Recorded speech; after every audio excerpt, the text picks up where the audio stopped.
नमस्कार मेरे प्यारे साथियों, मैं हूं मिस्टर एक्स और आज की जो स्टोरी हमारे पास आई है वह एक ऐसे शख्स की है जो अपने पूरे परिवार सहित एक बहुत बड़ी मुसीबत में फंस चुका था। दरअसल वो गया था दिल्ली में, वहां पर उसके एक दोस्त की शादी थी तो पूरे परिवार को शादी में सम्मिलित होना था। लेकिन उसे क्या पता कि भाई दिल्ली में कुछ ऐसी खौफनाक जगह भी है जो दिल्ली के बाहर वाले नहीं जानते और न ही उन चीजों का कभी आपको एहसास होता है। तो ये भाई भी एक ऐसी जगह पर फंस जाते हैं जिसका इन्हें अंदाजा भी नहीं था कि वह कितनी बड़ी मुसीबत में फंसने वाले हैं। तो इस हॉरर घटना को उनके साथ घटे हुए कुछ ज्यादा समय नहीं हुआ है, तो यह पूरा वाकया इन्हें अच्छे से याद था और आज फुर्सत में उन्होंने मेरे साथ ये पूरी घटना शेयर की है। इसके लिए मैं इनको बहुत बहुत धन्यवाद करता हूँ। तो स्टोरी शुरू करें उससे पहले जो भी साथी पहली बार चैनल पर पहुंचे हैं वह इस स्टोरी को लास्ट तक जरूर सुने, क्योंकि स्टोरी को लास्ट तक जानना आपके लिए बहुत ही जरूरी है। इसमें आपके सामने कई रहस्य निकलने वाले हैं। चलिए शुरू करते हैं। ये कहानी है दक्ष और उसके परिवार की, जो कि अपने दोस्त की शादी में दिल्ली आया हुआ था। उसके परिवार में कुल 7-8 लोग थे और दक्ष का दोस्त करण उसके बचपन का दोस्त था, इसलिए उसका पूरा परिवार इस शादी में आया था।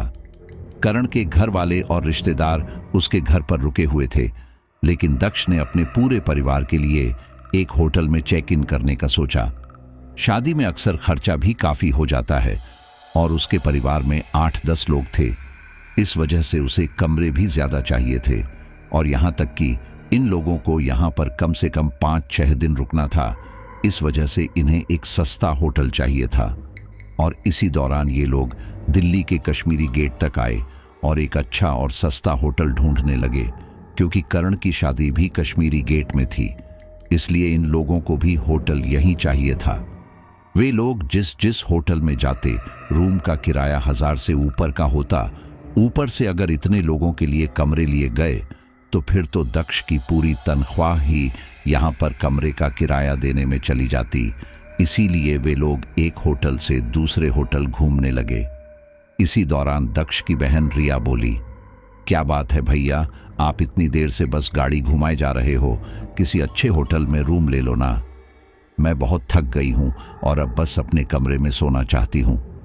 यह सुनकर दक्ष बोला, तुम बेरोजगारों को बोलना बहुत आसान है, लेकिन जो कमा रहा है उससे पूछो कि इतने महंगे होटल में इतने लोगों के लिए कमरे लेना कितना मुश्किल है। मैं परिवार में अकेला कमाने वाला हूं, ऊपर से तुम लोगों के फालतू खर्चों की वजह से पहले ही सेविंग नहीं है और तुम चाहती हो कि मैं बची खुची सेविंग भी यही होटल का किराया देने में लगा दूं। तुम कुछ देर शांत बैठो।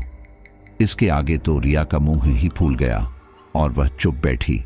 इसी दौरान कुछ आगे चलकर दक्ष ने एक होटल के पास गाड़ी रोकी और वह उस होटल का दरवाजा खोलकर उसके अंदर चला गया।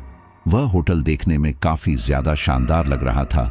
इसी वजह से दक्ष को समझ आ चुका था कि यहां पर कमरा ले पाना उसके बस की बात नहीं, लेकिन फिर भी उसने एक आखिरी कोशिश करने की सोची और वह रिसेप्शन पर आकर बोला, मैं शादी में अपने परिवार के साथ यहां आया हूं, मुझे 4-5 कमरे चाहिए, हो जाएंगे क्या?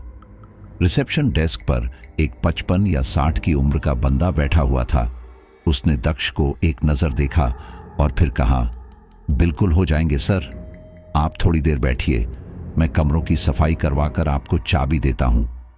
यह सुनकर दक्ष बोला, मेरा बजट एक्चुअली थोड़ा काम है, तो फिर कमरों का किराया क्या होगा? तब वह बूढ़ा आदमी बोला, कमरे का किराया ज्यादा नहीं है, 500 रुपए एक कमरे का है, इसी हिसाब से 4 कमरों का 2000 एक दिन का। यह सुनकर तो दक्ष की बांझें खिल गई, क्योंकि कहां तो उसे सभी होटलों में 1000 से ऊपर के कमरा मिल रहा था और कहां इस जगह पर सिर्फ 2000 में सभी के लिए कमरे हो गए। उसने उन्हें कमरे की सफाई करने के लिए कहा और फिर अपने परिवार को लेने वापस बाहर आ गया और कहा, चलो सब लोग बाहर आ जाओ, कमरे मिल गए हैं। इसके बाद में सारे लोग गाड़ी से उतरकर उस होटल के अंदर जाने लगे। वह होटल काफी ज्यादा महंगा लग रहा था। यह देखकर दक्ष की पत्नी शालू बोली, जी ये होटल तो काफी ज्यादा महंगा लग रहा है, कितने पैसे लगे? यह सुनकर दक्ष बोला, ज्यादा नहीं, बस एक कमरे का 500 रुपए। मैंने आज के लिए पेमेंट कर दिया है। कमरों की अभी सफाई हो रही है तो हम थोड़ी देर बाद ही जा सकते हैं। यह सुनकर दक्ष की मां सविता बोली, ठीक है, एक काम करते हैं, जब तक यहाँ सफाई हो रही है हम लोग कुछ खाकर आते हैं, फिर वापस आकर सो जाएंगे। कल सुबह करण की शादी की रस्मों में भी तो जाना है। सभी लोगों को यह बात सही लगी और फिर वह सारे वहां पर सब बोलकर उस होटल से बाहर आ गए। उन लोगों ने बाहर एक रेस्टोरेंट में खाना खाया और उसके बाद वापस इसी होटल में आ गए। अब तक सारे कमरों की सफाई हो चुकी थी और जैसे ही वह लोग आए तो अपने अपने कमरों में चले गए। कमरे में आने के बाद शालू बोली, यह कमरा तो सच में काफी अच्छा है, लेकिन मेरी समझ में नहीं आ रहा कि यह इतने सस्ते में कैसे मिल गया। तब दक्ष बोला, देखो, बात यह है कि कहीं कहीं जगह पर लोग ज्यादा ठहरते रहते हैं, जिस वजह से वहां पर कमरे सस्ते होते हैं। चलो, जो भी हो, हमें इतने अच्छे कमरे तो मिल गए, अब बस आराम से शादी निपट जाए, उसके बाद हम सभी घर चलेंगे। तब शालू दोबारा बोली, पता नहीं क्यों यहां पर बड़ा अजीब सा लग रहा है, मतलब मैंने यहां पर हम लोगों के अलावा और किसी को देखा ही नहीं। यह सुनकर दक्ष बोला, तुम समय भी तो देखो, रात में 12 बज रहा है और ऐसे समय में कौन ही अपने कमरे से बाहर आएगा, सब अपने कमरे में ही सोएंगे ना। अब छोड़ो इस बात को और अब सो जाओ, सुबह जल्दी भी उठना है। शालू को भी यह बात सही लगी और फिर वह दोनों चुपचाप सो गए। देर रात शालू की नींद दोबारा खुली क्योंकि उनका 1.5 साल का बच्चा रो रहा था। शालू उसे गोद में लेकर टहलने लगी थी। कुछ देर में उसका बेटा तो चुप हो गया, लेकिन उसने पाया कि बाहर से कुछ अजीब सी आवाज आ रही थी। वह आवाज ऐसी थी जैसे कि किसी चीज को घसीट कर ले जाया जा रहा हो। वह आवाज सुनकर शालू ने एक नजर घड़ी की ओर देखा। रात के 2:30 बज रहे थे और इस समय कौन क्या घसीट रहा है वो उसे समझ नहीं आ रहा था, लेकिन हर गुजरते समय के साथ उसे ऐसा लग रहा था जैसे कि वह आवाजें उसके कमरे के बिल्कुल पास आने लगी थी। यह सुनकर शालू ने अपने पास ही सो रहे दक्ष को उठाया और कहा, सुनिए जी, बाहर से यह देखिए कैसी आवाजें आ रही हैं। वह आवाज सुनकर दक्ष का ध्यान भी उस तरफ गया। उसने ध्यान दिया कि सच में वह आवाजें आ रही थीं। वो आवाजें सुनकर अब दक्ष कुछ बोलता उससे पहले ही शालू बोली, मैंने कहा था ना, यह जगह कुछ गड़बड़ है। देखिए जी, पता नहीं इतनी रात में कौन क्या घसीट रहा है। दक्ष का पूरा परिवार अलग अलग कमरों में सो रहा था, जिस वजह से अब दक्ष को लगने लगा कि कहीं उसके परिवार को कोई खतरा ना हो, और इसलिए उसने टेबल पर रखा फूलदान उठाया और दरवाजा खोलकर बाहर की ओर बढ़ गया। बाहर आकर उसने देखा कि वही बूढ़ा आदमी एक बोरी घसीट रहा था। यह देखकर दक्ष हैरानी से बोला, अरे अंकल जी, आप इतनी रात में यहां क्या कर रहे हो और इस बोरी में क्या है? यह सुनकर वह अंकल बोले, अरे बेटा, बस सुबह तुम लोगों को नाश्ता भी तो चाहिए और हमारे होटल में खाना भी मिलता है। हालांकि हमारे पास ज्यादा ऑप्शन तो नहीं है, लेकिन हम ठीक ठाक बना लेते हैं। बस उसी के लिए ये कुछ सब्जियां और राशन था। अब सुबह चाहिए, इसलिए तैयारी तो अभी से करनी पड़ेगी ना। मैंने ये गोदाम से निकाला और अब इसे मैं रसोई में लेकर जा रहा हूं। वह अंकल इतने आत्मविश्वास के साथ ये बोल रहे थे कि दक्ष को लग ही नहीं रहा था कि वह झूठ बोल रहे हैं, और इसलिए उसने कहा, माफ करना अंकल जी, मुझे लगा कि पता नहीं इतनी रात में कौन है यहाँ पर। मेरी पत्नी डर गई थी। आप कहे तो मैं आपकी कोई मदद कर दूं? वो बूढ़ा आदमी बोला, अरे नहीं नहीं, तुम जाकर आराम करो, मैं कर लूंगा। लेकिन वो बोरी काफी ज्यादा भारी लग रही थी, पर ऐसे में वह बूढ़ा आदमी उसे अकेले उठा रहा था, इसलिए दक्ष ने उनकी मदद की। वो बोरी उठाकर रसोई में रख दी और इसके बाद वह वापस आ गया।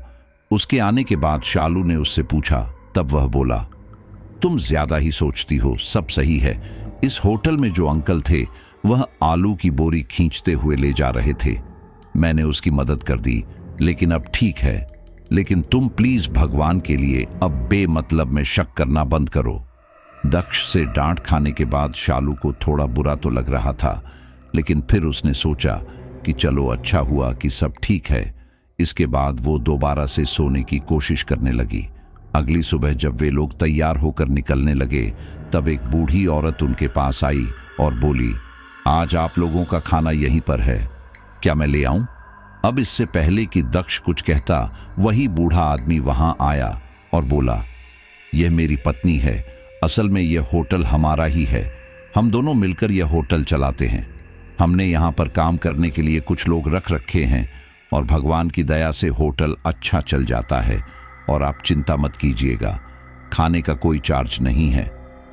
ये सुनकर तो दक्ष खाने के लिए मना नहीं कर पाया और फिर उसके बाद दक्ष और उसका पूरा परिवार वही नाश्ता करने लगा। जब नाश्ता परोसा जा रहा था तब वही बूढ़ी औरत बोली, आप लोग नॉन वेज खा लेते हो ना, क्योंकि नाश्ते में कुछ नॉन वेज है। इस पर दक्ष बोला, हाँ हम खा लेते हैं, लेकिन बस मेरी पत्नी शालू ही नहीं खाती, उसके लिए कुछ वेज हो तो अच्छा है।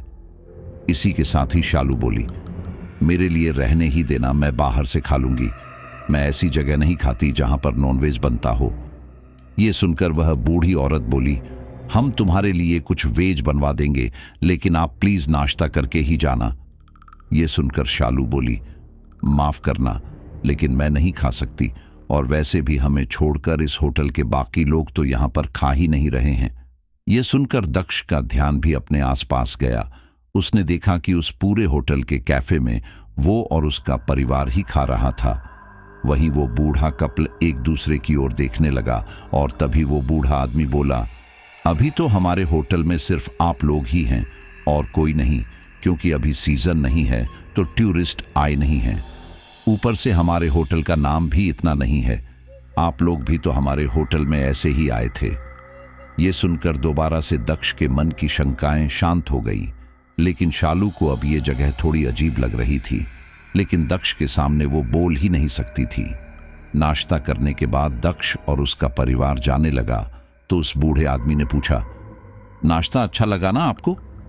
तब दक्ष बोला, आपने जो चिकन पैटीज बनाई थी वो सच में लाजवाब थी, उसका गोश्त काफी मुलायम था। ये सुनकर वो बूढ़ा कपल एक दूसरे को देखकर अजीब ढंग से मुस्कुराने लगा। फिर तभी वह बूढ़ा आदमी बोला, अगर आप लोगों को पसंद आया तो हम आज शाम को भी आपके लिए बढ़िया चिकन की कोई आइटम बना देंगे।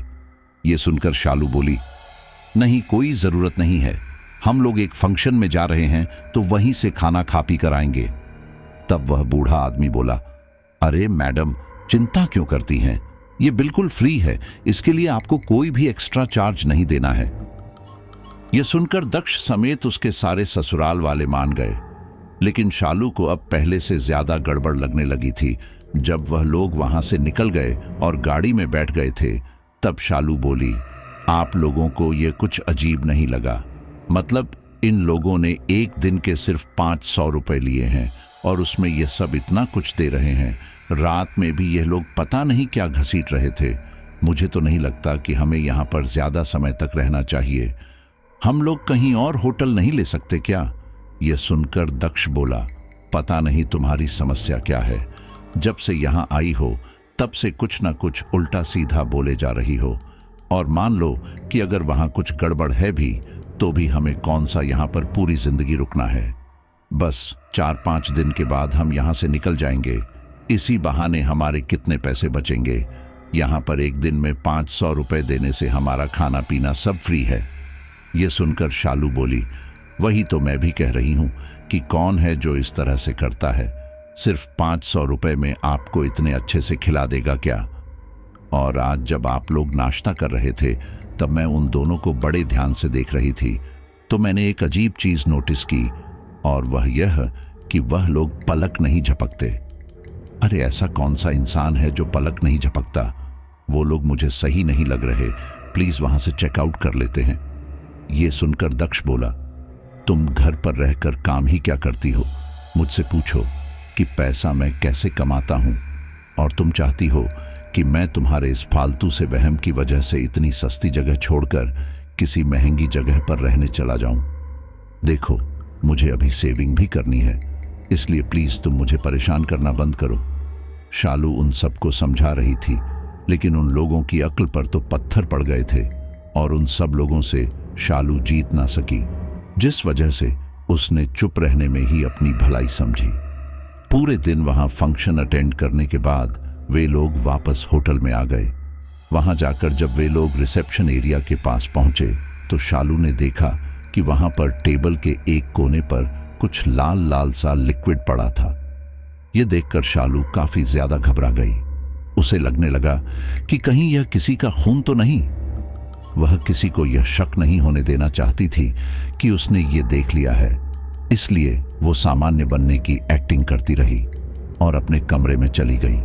कुछ देर बाद उसने उन सभी लोगों को सोने से पहले फोन किया और कहा कि अपने अपने कमरे का दरवाजा अच्छे से अंदर से लगा ले।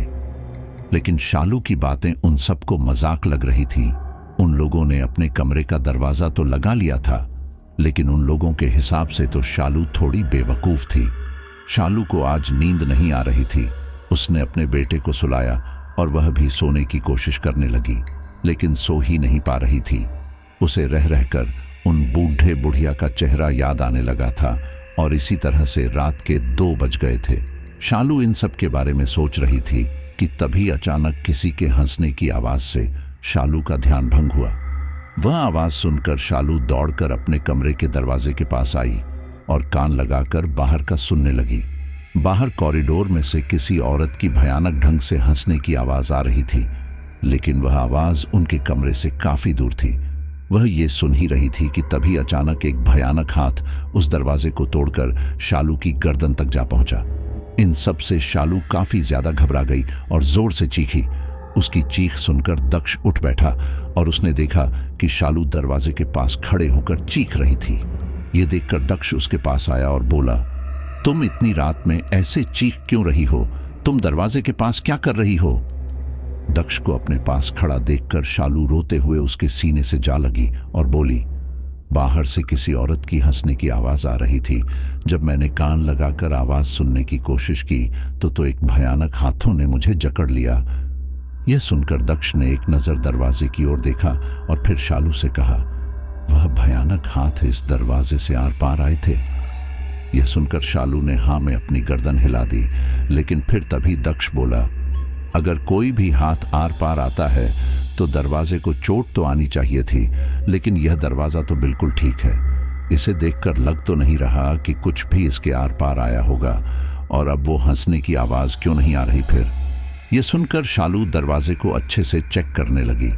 उसे अच्छे से याद था कि इसी दरवाजे से वह भयानक हाथ आए थे और उसने उसे जकड़ लिया था, लेकिन यहां तो यह दरवाजा पूरी तरह से ठीक था।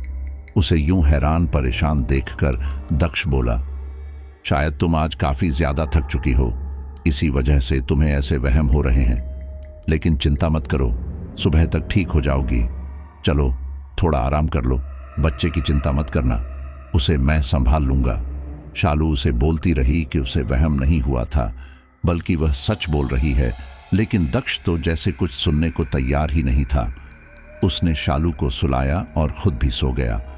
अगली सुबह यह लोग तैयार होकर दोबारा से जाने ही वाले थे कि तभी वह बूढ़ा आदमी दोबारा बोला, चलिए आप नाश्ता कर लीजिए, आज कुछ अलग बनाया है और इसका पैसा नहीं लगेगा।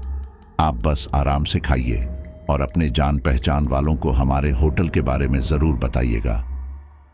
दक्ष उनके होटल से काफी ज्यादा प्रभावित लग रहा था, क्योंकि यह बहुत कम पैसों में बहुत अच्छी सर्विस दे रहे थे। दक्ष और उसका परिवार वहां के रेस्टोरेंट में बैठकर नाश्ता करने लगा। इस दौरान रिया उन दोनों बूढ़े बुढ़ी को बड़े गौर से देख रही थी। यह देखकर वही बूढ़ी महिला बोली, क्या बात है बेटी, बहुत देर से देख रही हूं कि तुम हमें घूर रही हो। यह सुनकर रिया बोली, हाँ, मैंने आप में एक अजीब चीज नोटिस की है, आप लोग अपनी आंखें नहीं झपकते। ऐसा क्यों? यह सुनकर उन दोनों के चेहरों पर हवाइयां उड़ने लगी, लेकिन तभी वो बूढ़ा आदमी बोला, नहीं बेटा, ऐसा कुछ भी नहीं है, तुम्हें शायद कोई गलत फहमी हुई होगी। इस पर दक्ष ने भी उस बूढ़े आदमी का साथ दिया, जिसकी वजह से रिया उस समय ज्यादा कुछ न बोल सकी। जब वो लोग नाश्ता करके वहां से निकल गए तब रिया गाड़ी में बोली, आप बिल्कुल सही बोल रही थी भाभी, यह लोग कुछ तो अजीब है, ये लोग बिल्कुल पलक ही नहीं झपकते और मुझे बोलते हैं कि मुझे गलत फहमी हुई है। ये सुनकर दक्ष बोला, मुझे इन सब से कोई मतलब नहीं है, समझी तुम? लेकिन भगवान के लिए ऐसा कुछ मत करना कि हमें यहां से निकलना पड़े। वह लोग चाहे यहां पर जो कुछ कर रहे हो, लेकिन इससे हमें कोई नुकसान नहीं पहुंच रहा है, इसलिए तुम लोग शांत रहो। 2 दिन हो चुके हैं, अब 2-3 दिन और काट लो। शालू को इन सब से काफी ज्यादा गुस्सा आ रहा था, क्योंकि दक्ष को सिर्फ पैसे बचाने की पड़ी थी, और यहां पर यह लोग इन सब की वजह से जिस मुसीबत में पड़ सकते थे उसको तो यह सीरियसली ले ही नहीं रहा था। वे लोग वहां पहुंच गए और इसी दौरान रिया शालू के पास आई और बोली, कुछ तो गड़बड़ है, हमें कुछ करना पड़ेगा। वो लोग बहुत अजीब तरह से हमें घूर रहे थे, वह हमें नुकसान नहीं पहुंचा रहे तो क्या हुआ, आगे भी नहीं पहुंचाएंगे, इसकी क्या गारंटी है। यह सुनकर शालू ने उसे रात की सारी बात बताई और कहा, हम कर भी क्या सकते हैं, घर के बाकी लोग तो हमें पागल ही समझते हैं। तब रिया बोली, हमें कैसे भी करके इन लोगों के सामने समय रहते सच लाना ही पड़ेगा, वरना पता नहीं आगे क्या हो। एक काम करते हैं, आज रात आप भैया को किसी तरह से जगा कर रखना, तब बाहर से आने वाली आवाज जब भैया खुद सुन लेंगे तो उन्हें पता चल जाएगा कि हम सच बोल रहे थे। शालू को भी ये बात ठीक लगी और फिर रात में शालू किसी न किसी बहाने से उसे जगाती रही। ऐसे ही करते करते 12 बज गए। इन्हीं सब के दौरान दक्ष का छोटा भाई नकुल ठंडा पानी लेने के लिए वाटर कूलर के पास गया। वह वहां से पानी भर ही रहा था कि तभी अचानक उसने फर्श पर लाल रंग के अजीब से निशान देखे। वह निशान ऐसे थे जैसे कि कोई घसीटते हुए किसी को वहां से ले गया होगा। नकुल उन निशानों को देखते हुए उसकी ओर बढ़ने लगा और फिर उसने देखा कि वह निशान एक कमरे की ओर जाकर रुक गए थे। यह कमरा कुछ और नहीं बल्कि उसी होटल की रसोई थी। ये सब देखकर नकुल का हलक सूख गया था। उसे कुछ अनहोनी का डर लगने लगा और इसलिए वह तेजी से वहां से भागकर दक्ष के कमरे के पास आया। दक्ष ने जब दरवाजा खोला तो नकुल ने उसे डरते हुए सारी बात बताई और कहा, पता नहीं ये लोग किसे मारकर रसोई में ले गए हैं, मुझे बहुत डर लग रहा है भैया। यह सुनकर दक्ष बोला, एक काम कर, तू वह जगह मुझे दिखा, मैं देखता हूं कि वहां क्या है, तू डर मत, मैं हूं तेरे साथ। नकुल वहां पर जाना तो नहीं जाता था, लेकिन दक्ष के साथ उसे मजबूरन जाना पड़ा। जब वे लोग वहां पहुंचे तो उन्होंने देखा कि एक आदमी वहां से वह सारे लाल धब्बे कपड़े से पोंछ रहा था। यह देखकर दक्ष ने पूछा, यह आप लोग यहां पर क्या कर रहे हो, क्या मिटा रहे हो यहां से? अब इससे पहले कि वह आदमी कुछ बोलता, अंदर से वही बूढ़ा आदमी बाहर आया और बोला, कुछ नहीं, बस असल में हम कटा हुआ मीट लेकर आए थे, लेकिन यहां पर जाकर पता नहीं कैसे थैला फट गया और हमें बड़ी मुश्किल से इसे अंदर ले जाना पड़ा। हमने उसे अंदर तो रख दिया, लेकिन यहां पर गिरने से अजीब तरह के निशान बन गए थे जो कि देखने में काफी डरावने लग रहे थे, इसलिए बस वही साफ कर रहे थे। लेकिन क्या हुआ, आप लोग इतनी रात में यहां पर क्या कर रहे हैं? यह सुनकर दक्ष बोला, नहीं कोई बात नहीं, हम बस अपना खाना हजम करने निकले थे, आप यह सब साफ कर लीजिए, हम लोग चलते हैं। बोलकर दक्ष नकुल को लेकर वहां से चला गया। कमरे में आकर दक्ष बोला, तुम्हें शर्म आनी चाहिए, बेमतलब में इनका होटल का नाम खराब कर रहे हो, लेकिन इसमें तुम्हारी कोई गलती नहीं है। शालू और रिया ने तुम्हारे दिमाग में डाल दिया है, लेकिन टेंशन मत लो, सब सही है। नकुल को भी लगने लगा था कि शायद वह ज्यादा ही सोच रहा है, इसलिए वह अपने कमरे में चला गया। उनके जाने के बाद दक्ष ने शालू से कहा, देखो यार, अब तो सिर्फ 2 रात की बात और है, तब तक तुम शांत रहना, कोई भी मनगढ़ंत कहानी मत बनाना। इस पर शालू कुछ ना बोली, लेकिन उसी रात सबके सोने के बाद दक्ष को प्यास लगी और दक्ष ने देखा कि उसके पास जो बोतल रखी थी उसमें पानी नहीं था। उसने बोतल उठाई और पानी लेने चला गया। पानी भरने के दौरान उसकी बोतल का ढक्कन नीचे गिर गया।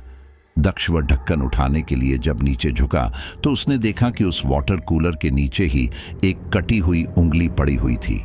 पहले तो दक्ष को लगा कि शायद ये उसके मन का वहम है, लेकिन जब उसने अपने चेहरे पर पानी मारकर देखा तो सच में वहां पर एक इंसानी कटी हुई उंगली थी। दक्ष ने जब उस उंगली को उठाकर ध्यान से देखा तो पाया कि इस उंगली पर एक जगह तिल था और यह तिल ठीक उसी जगह पर था जहां पर उसके भाई नकुल के तिल था। यह देखकर दक्ष काफी ज्यादा घबरा गया। उसने वह उंगली उठाई और आसपास देखने लगा। इसी दौरान वही बूढ़ा आदमी वहां आया और बोला, क्या बात है सर, आप इतनी रात में यहां क्या कर रहे हैं? यह सुनकर दक्ष ने उस कटी हुई उंगली की ओर देखा तो उसने पाया कि अब वहां पर वह उंगली नहीं थी। दक्ष हैरानी से वहां आसपास देखने लगा, लेकिन वहां पर वह उंगली अब नहीं थी। यह देखकर उस बूढ़े आदमी ने दोबारा वही सवाल दोहराया। तब दक्ष बोला, यहां पर अभी एक कटी हुई उंगली पड़ी थी, वह कहां गई? क्या चल रहा है यहां पर? यह सुनकर वह बूढ़ा आदमी बोला, क्या बोल रहे हैं सर, आप यहां पर ऐसा कुछ भी नहीं है, आपको जरूर कोई गलतफहमी हुई है। लेकिन दक्ष तो यह मानने को तैयार ही नहीं था। उसने अपनी आंखों से जो देख लिया था, लेकिन उसके पास इसका कोई भी सबूत नहीं था। वो वहां से सीधे नकुल के कमरे में गया तो उसने देखा कि नकुल तो अपने कमरे में ही सो रहा था। इसके बाद वह अपने कमरे में आया और इसी बारे में सोचने लगा। अब तक शालू भी उठ बैठी थी और उसे इतना परेशान देखकर उसने उससे इसका कारण पूछा। तब वह बोला, तुम सही बोल रही थी, इस होटल में कुछ ना कुछ तो गड़बड़ है और मैं बेवकूफ़ ये समझ ही नहीं पाया। मैंने अभी वाटर कूलर के नीचे एक कटी हुई उंगली देखी थी। उस उंगली पर उसी जगह पर तिल था जहां पर नकुल के हैं। ये सुनकर शालू बोली, इसका मतलब देवर जी मुसीबत में है। तब दक्ष बोला, नहीं, मैं अभी उसी के कमरे से आ रहा हूं, वह बिल्कुल ठीक है, लेकिन मैंने सच में उसे देखा था, मेरी बात का यकीन करो। ये सुनकर शालू बोली, मुझे आपकी बात पर भरोसा है, लेकिन अब हमें ज्यादा समय न गंवाते हुए यहां से निकल जाना चाहिए। यह सुनकर दक्ष बोला, सुबह बस होने वाली है, एक काम करो, तुम तैयार हो जाओ, फिर हम लोग सभी लोगों को लेकर जल्दी जल्दी निकल जाएंगे। इसके बाद शालू बाथरूम में नहाने चली गई। वहीं दक्ष सामान बांधने में लग गया। कुछ ही देर में दक्ष ने सारा सामान बांधकर तैयार कर दिया था और अब वो शालू के बाहर आने का इंतजार करने लगा। इसी तरह से 1 घंटे से ऊपर हो गया, लेकिन अभी तक शालू बाथरूम से बाहर नहीं आई। ये देखकर दक्ष ने उसे आवाज दी, शालू क्या कर रही हो, जल्दी करो, तुम्हें 1 घंटे से ऊपर हो गया है। लेकिन अंदर से कोई आवाज नहीं आई। यह देखकर दक्ष ने दोबारा से उसे आवाज दी, लेकिन इस बार भी वहां पहले की तरह ही शांति थी। तभी दक्ष उठकर बाथरूम के दरवाजे के पास गया और दरवाजे पर हाथ मारकर आवाज देने लगा, लेकिन फिर अगले ही पल उस बाथरूम का दरवाजा खुल गया। यह देखकर दक्ष बाथरूम के अंदर गया तो उसने देखा कि बाथरूम के अंदर शालू थी ही नहीं। उसने पूरा बाथरूम चेक किया, लेकिन शालू वहां नहीं थी। यह देखकर दक्ष काफी ज्यादा घबरा गया। उसने अपने बेटे को गोद में उठाया और उस कमरे से बाहर की ओर आ गया। वो वहां से नकुल के कमरे में गया और उसे अपने साथ आने के लिए कहा। इसके बाद दक्ष गुस्से में उस बूढ़े आदमी के कमरे के पास गया। उसने अपने बेटे को नकुल की गोद में दिया और दरवाजा पीटते हुए बोला, बाहर निकलो जल्दी, मुझे तुमसे एक जरूरी बात करनी है। कुछ देर बाद तो बूढ़ा आदमी उस कमरे से बाहर आया। उसे देखते ही दक्ष का गुस्सा 7वें आसमान पर आ गया और उसने उसका गिरेबान पकड़ लिया और कहा, बता, मेरी बीवी कहां पर है? यह सुनकर वह बूढ़ा आदमी बोला, आपकी पत्नी कहां पर है, यह तो आप ही बता सकते हैं। वह तो आपके साथ ही थी ना, आपके सामने ही बाथरूम में नहाने गई थी, फिर आपको ही तो पता होगा ना। यह सुनकर दक्ष को काफी ज्यादा हैरानी हुई। उसे समझ नहीं आ रहा था कि आखिर इस आदमी को कैसे पता कि शालू बाथरूम में नहाने गई थी। दक्ष ने उस बुढ़े आदमी का गला पकड़ा और गुस्से में कहा, तुझे यह सब कैसे मालूम? मेरी पत्नी कहां पर है, बता जल्दी, वरना मैं तुझे जान से मार दूंगा। यह सुनकर उस बुढ़े आदमी ने भयानक हंसी हंसते हुए कहा, वह इसी होटल में है, तुम चाहो तो उसे ढूंढ सकते हो। दक्ष को काफी ज्यादा गुस्सा आ रहा था।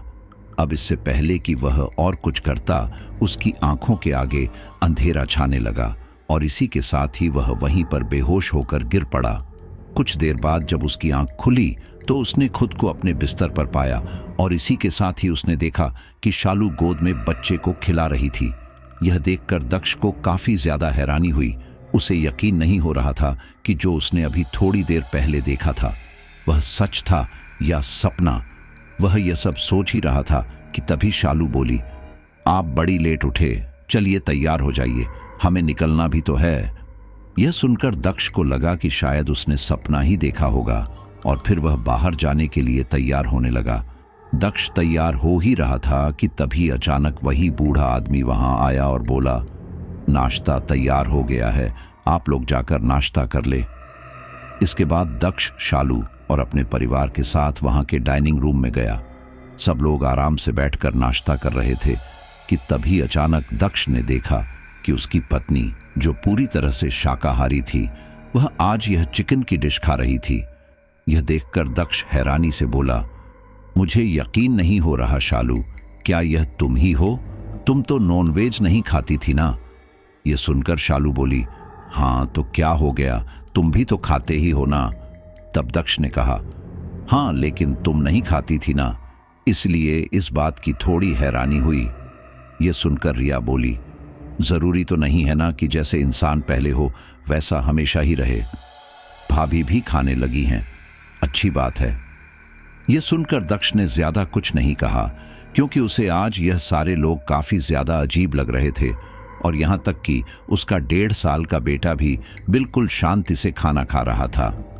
इन सब के बाद वे सारे लोग करण के घर के लिए निकल पड़े, लेकिन इस दौरान एक काफी ज्यादा अजीब बात हुई। वो ये कि दक्ष का पूरा परिवार एकदम शांति से बैठा हुआ था, यहां तक कि दक्ष का बेटा भी। बीच बीच में दक्ष ने सबसे बात करके माहौल थोड़ा हल्का करने की कोशिश की, लेकिन वे सारे शांत ही बने रहे। दक्ष को लग रहा था कि शायद ये लोग उससे नाराज हैं, इसलिए ऐसा कर रहे हैं, लेकिन असल में तो वजह कुछ और ही थी। वे लोग कुछ ही देर में शादी वाले घर में पहुंच गए और दक्ष करण के पास जाकर बैठ गया। वही उसके परिवार वाले आसपास के रिश्तेदारों में बैठ गए। रात के समय जब वापस जाने का समय हो रहा था, तब दक्ष अपने परिवार वालों को ढूंढने लगा, लेकिन यहां हैरानी की बात यह थी कि उसके परिवार में से कोई भी मिल ही नहीं रहा था।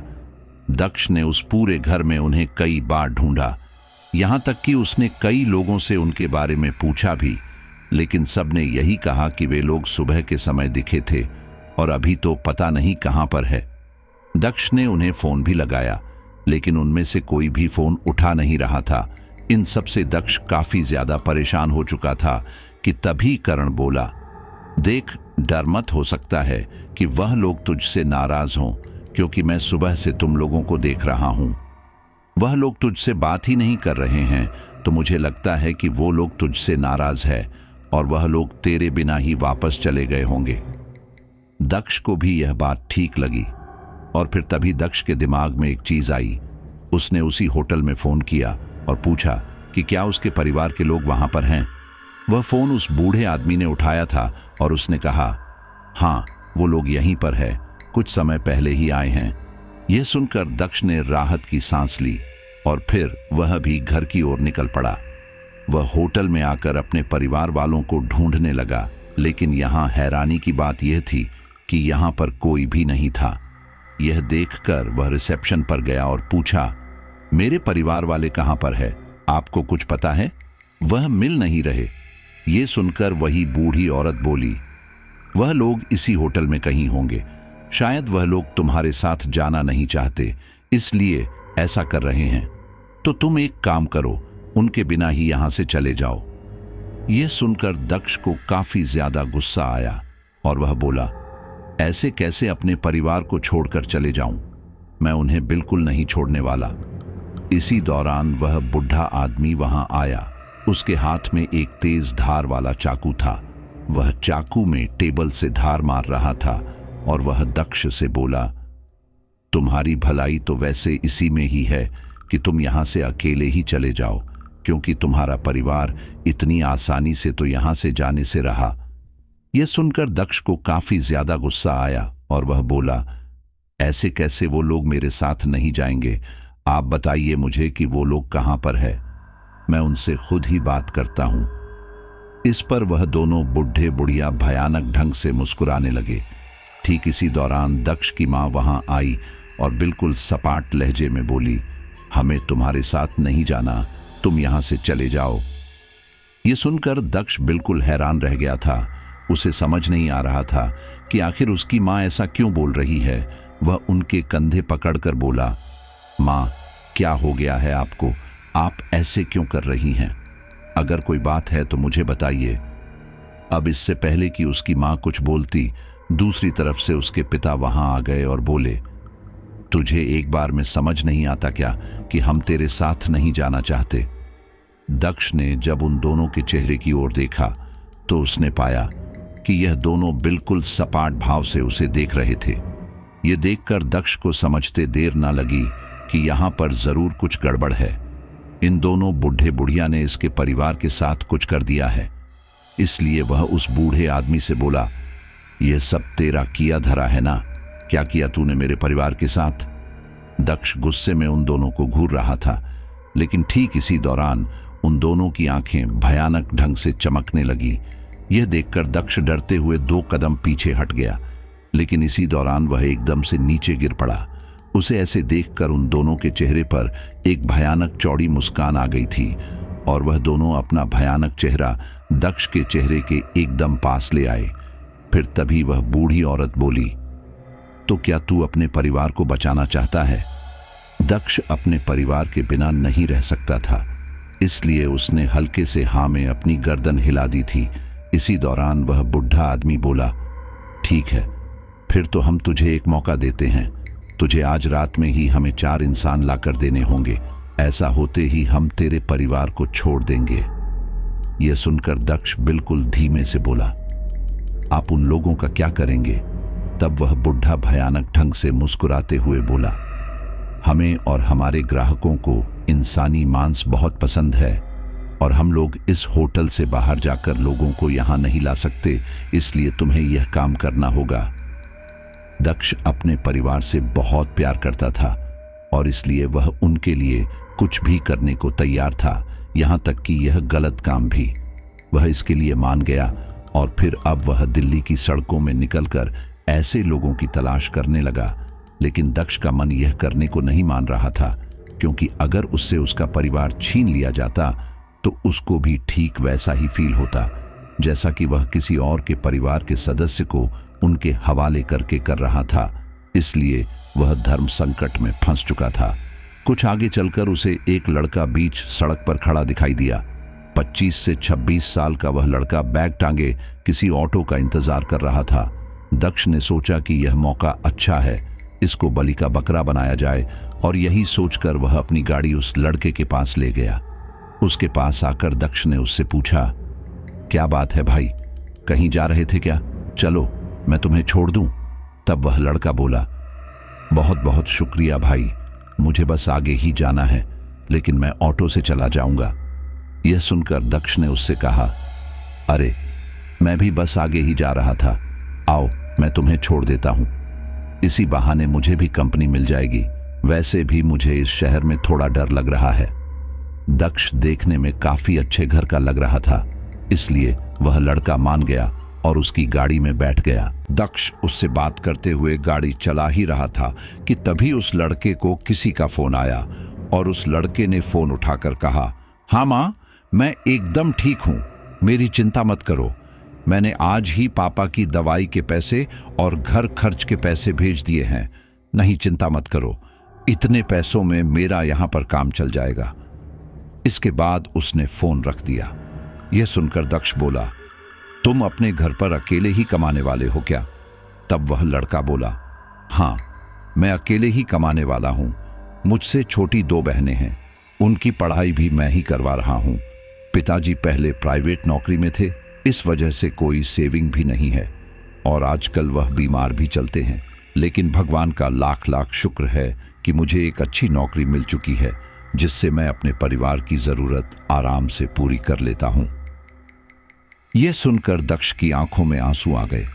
वह अपने परिवार के लिए ऐसे लड़के की जान नहीं लेना चाहता था जो कि अपने परिवार की रीढ़ की हड्डी हो। दक्ष ने उस लड़के को उसकी मंजिल पर उतारा और फिर वहां उतरने के बाद वह लड़का बोला, बहुत बहुत शुक्रिया भाई साहब की, आपने मेरी इतनी मदद कर दी। दक्ष बोला, कोई बात नहीं, अपना ख्याल रखना बाएं। बोलकर दक्ष वहां से चला गया और उसने अब मन ही मन सोच लिया था कि चाहे कुछ भी हो जाए, वह किसी ऐसे इंसान को इन सब में नहीं फंसाने वाला। और अब वो दिल्ली की सुनसान सड़कों में गाड़ी चलाते हुए उन लोगों की तलाश करने लगा लगभग 1 घंटे तक गाड़ी चलाने के बाद आखिरकार उसे ऐसे लोग मिल ही गए। उसने देखा कि एक सुनसान सड़क पर 4-5 लड़के एक लड़की के साथ बदतमीजी कर रहे थे। यह देखकर दक्ष ने उनके पास गाड़ी रोकी और कहा, यहाँ पर क्या चल रहा है? यह सुनकर उनमें से एक लड़का बोला, इससे तुझे क्या, तू अपना रास्ता नाप। यह सुनकर दक्ष बोला, अरे मैं तो तुम्हारे भले के लिए ही बोल रहा था। तुम इस लड़की को लेकर कहाँ जा रहे हो? सुनसान इलाके में ही तो लेकर जाओगे ना। यहाँ पास ही में एक होटल है जहाँ पर मैंने कमरा भी ले रखा है। अगर तुम लोग चाहे तो हम इस लड़की को वहाँ लेकर चल सकते हैं। वहाँ कोई सीसीटीवी भी नहीं है तो हम पकड़े भी नहीं जाएंगे। वह सारे लड़के इसके लिए मान गए और फिर उन लोगों ने उस लड़की को जबरदस्ती गाड़ी में डाला और अब वह गाड़ी वापस से उस होटल की ओर बढ़ने लगी। इस दौरान वह लड़की लगातार रोए जा रही थी। तभी दक्ष ने पूछा, वैसे ये लड़की कौन है और तुम लोग इसे कहाँ से लाएं? ये सुनकर एक लड़का बोला, ये मेरी प्रेमिका हुआ करती थी, मैं इसे घर से भगा लाया। मेरा इसके साथ शादी करने का कोई इरादा नहीं है, लेकिन ये लड़की बेवकूफ़ मेरे झूठे बहकावे में मेरे साथ आ गई और अब ये हमारे हाथ में फंस चुकी हैं। तब दक्ष बोला, ये अच्छा है, और तुम लोग कहाँ से हो? दूसरा लड़का बोला, हम सभी बिहार से हैं। घर से बोल कर आए हैं कि एग्ज़ाम के लिए जा रहे हैं। कुछ दिन यहाँ पर मौज मस्ती करेंगे और फिर वापस चले जाएंगे। इसके आगे दक्ष ने कुछ न कहा क्योंकि उसे पता चल चुका था कि यह लोग किसी काम के नहीं हैं और इस काम के लिए यही लोग बिल्कुल सही टारगेट हैं। वह उन लोगों को लेकर वापस होटल में आया। उन सबको देखकर उस बुढ़े बुढ़िया के चेहरे पर भयानक मुस्कान आ गई। लेकिन तभी दक्ष उन्हें एक कोने में ले जाकर धीरे से बोला, देखो मैंने आपकी बात मान ली है। मैं इन 4 लड़कों को ले आया हूं। अब तुम मेरे परिवार को और इस लड़की को यहां से जाने देना। इस पर वह बूढ़ा आदमी बोला, हाँ क्यों नहीं, तुमने हमारे इतने दिनों की भूख जो शांत कर दी है। तुम अपने कमरे में जाओ, तुम्हें अपना परिवार वहीं पर मिल जाएगा। इसके बाद दक्ष अपने कमरे की ओर बढ़ने लगा। इस दौरान वह लड़के भी उस लड़की को लेकर उसके कमरे की ओर जा रहे थे। जब वह अपने कमरे में गया तो उसने देखा कि उसकी पत्नी और बेटा आराम से सो रहे थे। यह देखकर दक्ष ने उन्हें जगाया। उठते ही शालू उसे देखते हुए बोली, अरे आ गए आप, कहाँ रह गए थे? चलिए सो जाइए, बहुत रात हो गई है। यह सुनकर दक्ष समझ चुका था कि अब शालू बिल्कुल नॉर्मल हो चुकी है, इसलिए उसने कहा, देखो एक काम करो, जल्दी से सामान बांध लो। मैं सबको बोल कर आता हूं कि हमें जल्दी से अभी के अभी यहां से निकलना पड़ेगा। इसके बाद शालू कुछ बोलती, दक्ष वहां से तेजी से निकल गया। दक्ष अपने परिवार के सभी लोगों के कमरे में गया और उन्हें जल्दी से सामान बांधने के लिए कहा। वे लोग उससे पूछते रहे कि आखिर क्या बात है, लेकिन उसने कहा कि वह यहां से निकलने के बाद बताएगा। दक्ष और उसका परिवार अब यहां से निकलने की तैयारी में थे कि तभी उनमें से एक लड़का दक्ष से बोला, क्या बात है, हमें यहां पर छोड़ने के बाद तुम लोग निकलने की तैयारी कर रहे हो? तब दक्ष बोला, हाँ एक इमरजेंसी आ गई है, इसलिए हम लोग निकल रहे हैं, लेकिन तुम यहां पर रहकर मजे करो।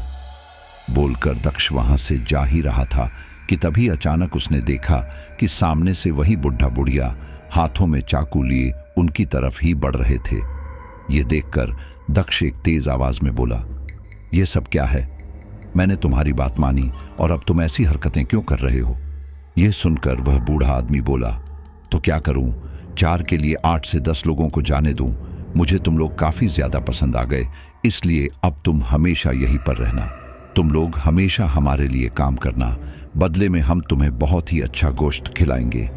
यह सुनकर उनमें से एक लड़का आगे आया और बोला, पता नहीं क्यों ये लोग मुझे सही नहीं लग रहे हैं, हम यहां से जा रहे हैं। यह सुनकर अब इससे पहले कि कोई बोलता, उस बूढ़े आदमी ने उस लड़के के पेट में चाकू घोंप दिया।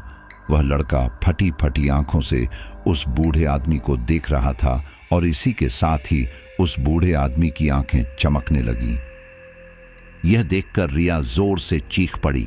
तभी दक्ष ने सभी को वापस कमरे के अंदर जाने के लिए कहा। वे सारे लोग जल्दी से कमरे के अंदर आ गए।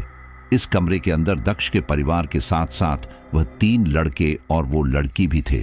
अपने दोस्त का यह हाल देखकर उनमें से एक लड़का दक्ष की गर्दन पकड़ते हुए बोला, कहां ले आया तू हमें और क्या करने वाले हैं ये लोग?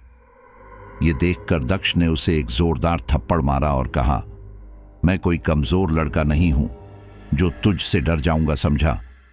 अपनी हद में रह। और तुझे जानने का शौक है ना कि यह लोग तेरे साथ क्या करने वाले हैं, तो ये लोग तुझे मारकर खाने वाले हैं। यह सुनकर वह तीनों लड़के काफी ज्यादा घबरा गए और उनमें से एक गुस्से में बोला, तू हमें फंसा रहा है ना? अगर हम नहीं बचेंगे तो तेरे परिवार में से भी किसी को तो हम लेकर ही जाएंगे। अब इससे पहले कि उनमें से कोई कुछ करता, उन लड़कों में से एक के सिर के पीछे किसी ने फूलदान से जोरदार वार किया। यह देखकर वह दोनों लड़के उस ओर देखने लगे, लेकिन ठीक इसी दौरान ही उन दोनों के सिर पर भी फूलदान पड़ा और इसी के साथ ही वह तीनों वहीं पर बेहोश होकर गिर पड़े। तब दक्ष के परिवार ने देखा कि इन लोगों के शिकंजे में जो लड़की थी उसने ही इन तीनों को मारकर ऐसे बेहोश किया है। यह देखकर दक्ष बोला, बहुत अच्छा किया बहन, मैं इन लोगों को यहां छोड़कर तुम्हें ही ले जाने वाला था, लेकिन अब चलो छोड़ो इस बात को, हम सभी यहां से निकलते हैं। यह सुनकर दक्ष की मम्मी बोली, लेकिन बेटा हम यहां से निकलेंगे कैसे? तब दक्ष बोला, चिंता मत करो, उसका इंतजाम मैंने कर दिया है। मैंने यहां आने से पहले करण को एक मैसेज छोड़ दिया था। करण कुछ लोगों के साथ यहां पर आता ही होगा। वे लोग यह सब बातें कर ही रहे थे कि तभी रिया घबराते हुए बोली, भैया ये देखो, ये दरवाजा टूटने वाला है, बाहर जो कोई भी है वह बहुत ताकत से दरवाजे को तोड़ने वाला है, अब क्या करेंगे? यह सुनकर दक्ष ने उस लड़के की जेब में रखा हुआ चाकू उठाया और दरवाजे के सामने खड़ा हो गया। अगले ही पल दो भयानक हाथ दरवाजे के आर पार हो आए और ऐसा होते ही दक्ष ने उन हाथों पर चाकू घोंप दिया। दक्ष ने यह वार बिल्कुल अचानक से किया था, जिसका उन्हें बिल्कुल भी अंदाजा नहीं था, जिस वजह से उसने अपने हाथ पीछे खींच लिए और ऐसा होते ही वह दरवाजा वापस सामान्य हो गया।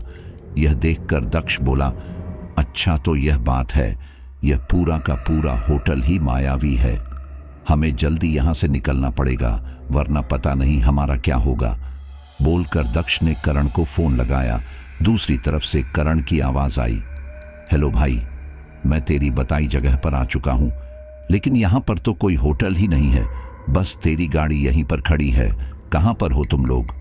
यह सुनकर दक्ष बोला, हम लोग इस मायावी होटल में फंसे हुए हैं, शायद तुम ये देख ना पाओ, अब लगता है हमें ही कुछ करना पड़ेगा। बोलकर उसने अपने परिवार से कहा, देखो सब लोग तैयार रहो, हमें दरवाजा खोलकर बाहर जाना पड़ेगा। सब लोग अपने हाथों में यहां पर मौजूद कोई भी हथियार ले लो और जैसे ही कोई सामने आए उसे फाड़ देना। उनकी उम्र का लिहाज मत करना, क्योंकि वह इंसान नहीं दरिंदे हैं। सब लोग यह बात मान गए और फिर सब लोगों ने आसपास मौजूद फूलदान और बाकी चीज उठा ली और इसी के साथ ही दक्ष ने दरवाजा खोला। कॉरिडोर में कोई भी नजर नहीं आ रहा था। यह देखकर दक्ष अपने परिवार के साथ उस कॉरिडोर में आगे बढ़ गया। इस दौरान सबसे बीच में शालू रिया और उसकी मां थी। बाकी सबसे आगे दक्ष था और सबसे पीछे उसके पिता और दोनों भाई। वे लोग उस कॉरिडोर में आगे बढ़ने लगे, लेकिन यहां हैरानी की बात यह थी कि इतना चलने के बावजूद भी इस कॉरिडोर का अंत नहीं आ रहा था। ठीक इसी दौरान वहां के दीवारों में भयानक चेहरे उभरने लगे और उनमें से एक चेहरा बोला, हमारे मायावी महल से तुम बचकर नहीं जा सकते, लेकिन चलो तुम चाहे तो कोशिश कर लो, क्योंकि तुम लोगों को इस तरह से तड़पा तड़प कर मारने में मजा आएगा। यह सुनकर दक्ष को काफी ज्यादा गुस्सा आ रहा था। वह अपनी आंखों के सामने अपने परिवार को ऐसे मरते हुए नहीं देखना चाहता था और अब उसने अपनी कोशिश और तेज कर दी, लेकिन उस कॉरिडोर का कोई अंत आया ही नहीं। लेकिन फिर उन्हें सामने से वही बुढ़े बुढ़िया दोनों हाथों में चाकू लिए अपनी ओर आते हुए दिखाई दिए। ये देखकर दक्ष ने सबसे कहा, पीछे चलते हैं, सामने से वही बुढ़े बुढ़िया आ रहे हैं। ये सुनकर सबसे पीछे चल रहे हैं। नकुल ने कहा, हम पीछे नहीं जा सकते भैया, क्योंकि पीछे से भी वही दोनों आ रहे हैं। यह सुनकर दक्ष काफी ज्यादा हैरान रह गया। उसे समझ नहीं आ रहा था कि क्या करें। उसने अपने आसपास मौजूद कमरे देखे और फिर अब उसने सोचा कि वह अपने परिवार के साथ उन कमरों में छुप जाए, लेकिन वह सारे के सारे दरवाजे बंद थे। दक्ष ने उन दरवाजा को खोलने की काफी कोशिश की, लेकिन उनमें से कोई भी दरवाजा नहीं खुला। इसी दौरान वह बुढ़ा भयानक ढंग से हंसते हुए बोला, बेटा क्या तुम चिकन पैटीज नहीं खाना चाहोगे? बताओ कितनी चिकन पैटीज खाओगे? यह सुनकर दक्ष का हलक सूख गया। उसे अब अपना और अपने परिवार का अंत नजर आने लगा था, लेकिन ठीक इसी दौरान वहां का दृश्य बदलने लगा। यह देखकर वह बुढ़ा बुढ़िया चीखने लगे, नहीं, यह नहीं हो सकता। हमारा मायावी महल इतनी आसानी से ढह नहीं सकता। अब इससे पहले कि कोई कुछ समझ पाता, वहां पर आसपास का दृश्य वापस सामान्य हो गया और अब दक्ष ने देखा कि वे लोग एक समतल जगह पर खड़े थे और वहीं पर करण अपने दोस्तों और रिश्तेदारों के साथ गंगा जल छिड़क रहा था। करण ने सही समय पर बिल्कुल सही फैसला लिया, जिससे उन सभी की जान बच गई। वह मायावी महल अब वहां से जा चुका था, लेकिन ठीक इसी दौरान उन सभी को उस बुढ़े की आवाज सुनाई दी, इस जंग में तुम लोग जीत गए और मैं तुम्हें जाने दे रहा हूं। अगली बार मैं कोशिश करूंगा कि तुम्हारे जैसा कोई इंसान मेरे मायावी जाल में ना फंसे। इसके बाद वह आवाज आना बंद हो गई। वह बूढ़ा कपल अपने मायावी महल को यहां से लेकर कहीं चला गया था। दक्ष का सारा सामान भी वहीं पर पड़ा हुआ था। उन्होंने अपना सामान उठाया और एक अच्छे होटल में कमरे ले ली। इसी के साथ ही दक्ष ने उस लड़की को महिला कल्याण वालों के पास छोड़ दिया। इतना सब होने के बाद वह अपने गांव नहीं जाना चाहती थी और यहीं पर पढ़कर आगे कुछ कर रही है। दक्ष अपने परिवार के साथ शादी अटेंड करते ही वापस चला गया और अब से वो ऐसे सस्ते होटलों के चक्कर में नहीं पड़ता, क्योंकि कह नहीं सकते कि उनकी सच्चाई क्या हो। तो साथियों, बात केवल दिल्ली की नहीं है। आप जब भी किसी जगह पर घूमने के लिए जाएं या किसी अपने जान पहचान रिश्तेदार की शादी में सम्मिलित हो जाए या किसी प्रोग्राम को अटेंड करने जाएं, किसी भी ऐसी सस्ती जगह पर पहुंचने से पहले उसके बारे में अच्छे से पड़ताल जरूर कर ले। केवल यह नहीं कि पैसे बचाने के चक्कर में आप अपने जीवन की कीमत ही भूल जाए और सस्ती जगह अगर आपको मिल रही है और सस्ते में अगर इतना सब कुछ खाना आदि मिल जाता है, तो फिर तो एक फल भी वहां रुकना ठीक नहीं है। माना कि अगर वहां पर कुछ हॉरर चीज नहीं है तो कुछ ऐसा होगा जो इल्लीगल हो या हर चीज घटिया क्वालिटी की हो। वह केवल आपको फंसाना चाहता हो। तो चलिए अब अपने कुछ साथियों को धन्यवाद करते हैं। श्याम सुंदर शर्मा अजमेर, तनिष मेरठ, पूजा म्यांमार, अमित जांगिड, हैरी शर्मा, रवि कुमार दिल्ली, दिलीप सिंह उड़िया, बबली वर्मा, प्रवीण चंपा जामनगर, अजय तोमर। सभी का बहुत बहुत धन्यवाद और धन्यवाद ममता सहाय का। मिलते हैं अगली स्टोरी पर।